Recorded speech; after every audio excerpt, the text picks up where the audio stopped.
¿Cómo han estado? Muy buenas noches. Bienvenidos y bienvenidas a CNN Tiempo Prime. Gracias por estar en la sintonía. Vamos a hacer el pronóstico para saber cómo iniciamos un nuevo fin de semana del invierno 2026, luego de días súper noticiosos y cifras que no quisiéramos dar a conocer, sobre todo el golpe que recibió el denominado norte chico de nuestro país, la provincia del Huasco por Atacama y la región de Coquimbo prácticamente en su totalidad.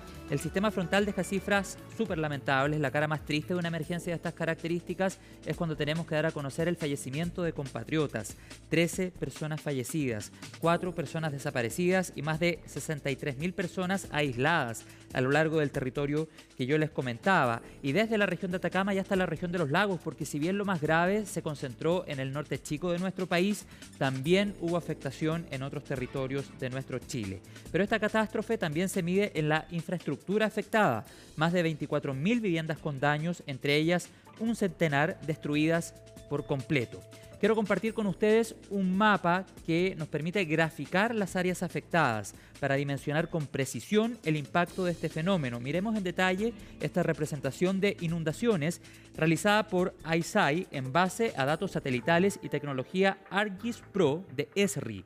A modo de contexto, se identificaron 145 zonas afectadas en todo el territorio nacional entre Atacama y los lagos. En el norte, por ejemplo, este análisis visual satelital se concentra en 3 áreas críticas de la región: La Serena, Colonia Alfalfares y Colonia Alfalfares Sur, totalizando 230.39 hectáreas inundadas, que es parte de lo que hemos informado en nuestro canal durante las últimas jornadas.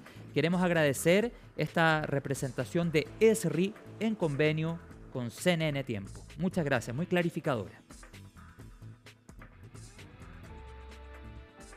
Bueno, y a esta hora de la noche, ustedes saben, durante la semana hemos abordado diferentes aristas de la emergencia. Por supuesto, al momento de la precipitación, muy pendientes de los territorios afectados, de los cortes en las rutas, de cómo la autoridad también atendía a la emergencia propiamente tal. Hemos puesto el foco en la prevención, en obras de mitigación estructurales. Lo cierto es que hemos hablado toda esta semana del tema.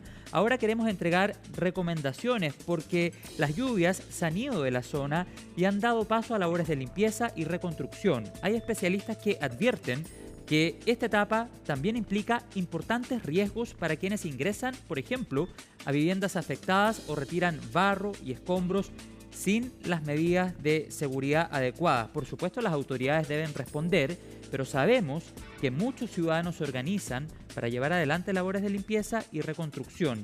¿Cuál es el consejo para ellos? Lo conversamos ahora en CNN Tiempo. Y el invitado de esta sesión de nuestro programa, ya lo vemos en la pantalla de CNN Chile, es George Leclerc, coordinador de seguridad laboral de la División de Prevención de Riesgos de la Universidad de la Frontera. George, bienvenido y gracias por tu tiempo. Hola, gracias por la invitación. Muy buenas noches. Yo decía en la presentación, George, por supuesto que las autoridades tienen la mayor responsabilidad para que esta etapa que se está viviendo luego de las precipitaciones se realice con todas las medidas de seguridad. Pero sabemos también que muchos ciudadanos y ciudadanas, en el afán de recuperar su vivienda, de poder, entre comillas, volver a la normalidad lo más rápido posible, ingresan a las viviendas afectadas y llevan por su cuenta labores de limpieza. ¿Cuál es la principal recomendación para que esa labor la realicen con las medidas de seguridad y a qué se exponen si no realizan esas labores con las medidas de seguridad? A ver, la verdad es cosas que uno siempre tiene que entender bajo este tipo de situaciones que se ha generado un daño en la vivienda. Y aquí tenemos que evaluar 3 riesgos principales. Uno que tiene que ver con la infraestructura de la vivienda, en qué condiciones queda. Puede haber tenido alguna inestabilidad en los techos, puede quedar con algún muro debilitado, ¿no es cierto? Y eso genera un daño que pudiese a futuro generar algún tipo de colapso dentro de la estructura. George, ¿me escuchas? Tema que tenemos que también evaluar son los riesgos que tienen que ver con los suministros de las energías, sea la electricidad por un lado o el gas. Sabemos que en los temporales existen daños a la distribución eléctrica, pero también se generan daños al interior de nuestras viviendas. Es decir, si el agua sube a una altura superior de los enchufes, va a generar un daño en el sistema eléctrico de la vivienda, ¿ya? Por el cual nos podríamos someter a una descarga eléctrica. Y en el tercer lugar, que no menos importante, tenemos los riesgos que son de origen sanitario. El agua que ingresa a nuestras viviendas no es un agua limpia, ¿ya? Por lo general es agua que viene arrastrado de las calles, colapsos de colectores de agua lluvia, colapso de alcantarillados.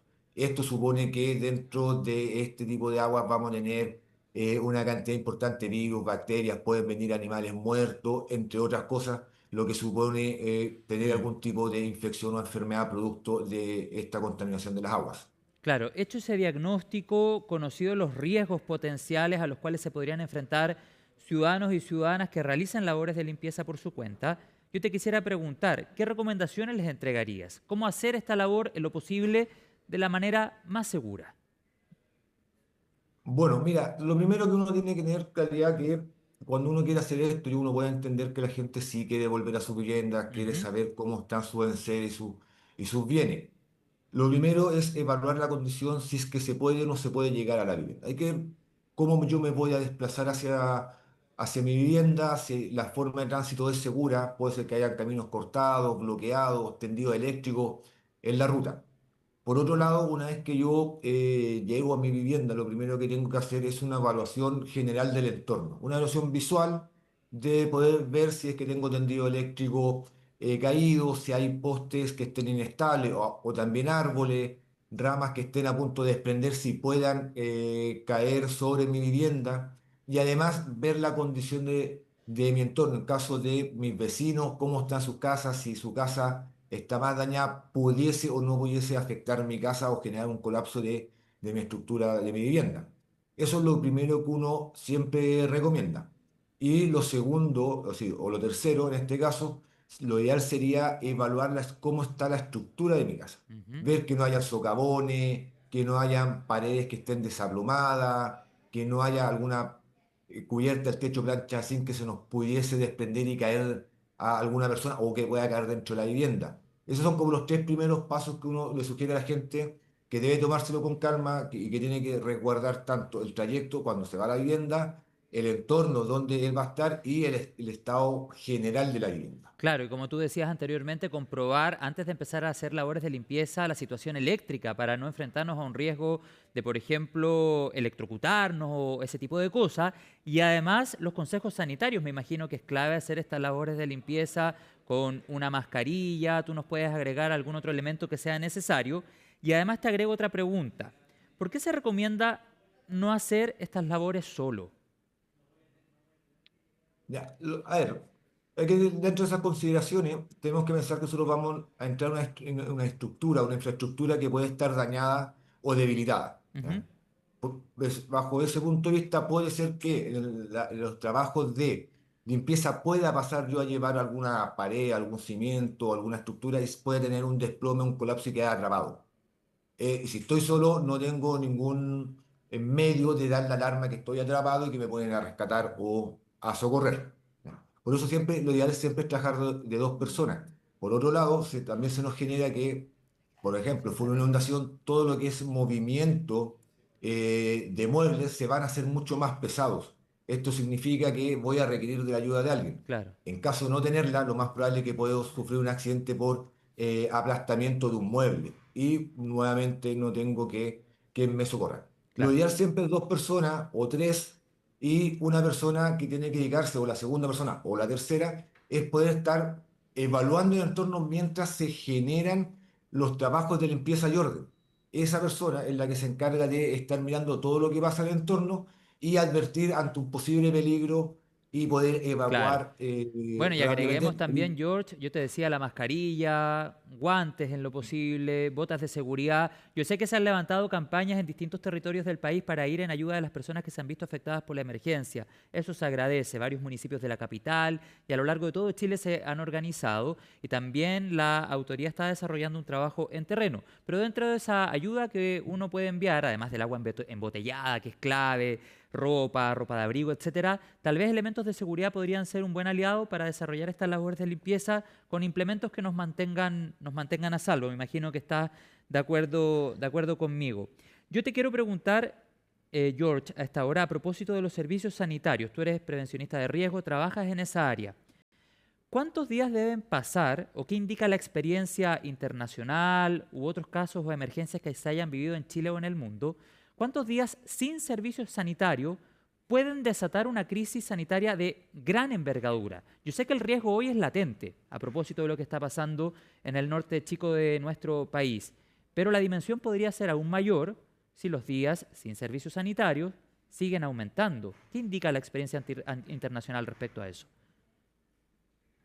En virtud de los riesgos sanitarios, a ver, en este caso el no contar con agua potable, uno no ni siquiera tiene que hablar de días, estamos hablando de horas. ¿Ya? Imagínate. La Ok, descomposición de los desechos humanos, o sea, orines fecas, se descomponen rápidamente y ya nos generan vapores, olores bastante molestos y desde ahí la contaminación a otros espacios. Es decir, el tema sanitario, probablemente tal, son horas los que uno pudiese estar en este caso puntual sin agua. ¿Ya? El claro. agua debe ser fundamental, no dejar pasar más de 4 horas un sector, una población, un barrio sin agua. Eso es fundamental. Si de ahí para adelante ya la contaminación empieza a ser bastante violenta y empieza a ir en creciendo que nos va a generar contaminaciones ya no solamente de agua, de otros espacios, Es que a molestias, eso yo me refería, porque claro, estamos hablando de horas. el riesgo es latente, el riesgo ya está aquí, del momento que no cuentas con suministro de agua potable. Pero yo te hacía referencia a cuánto tiempo eventualmente podría llegar a pasar para que aquel riesgo que ya está aquí se generalice aún más, incluso invadiendo otros espacios. A eso me refería. Ah, bueno, esto va a depender del nivel de la emergencia que hayamos tenido. Aquí estamos hablando que una situación como esta, donde hay aluviones, inundaciones de vivienda, Mm, colapso de alcantarillado, colapso de agua lluvia, para que esto se empiece a extender en 2 días ya podríamos estar comprendiendo varios sectores, ¿ya? Porque al final es mucho material, lo ideal es siempre limpiar rápidamente, pero si no tenemos los suministros y no tenemos la capacidad de respuesta, entre más días pasen, más rápido se propaga. Esto, por decirlo de alguna forma, se va propagando de una forma exponencial.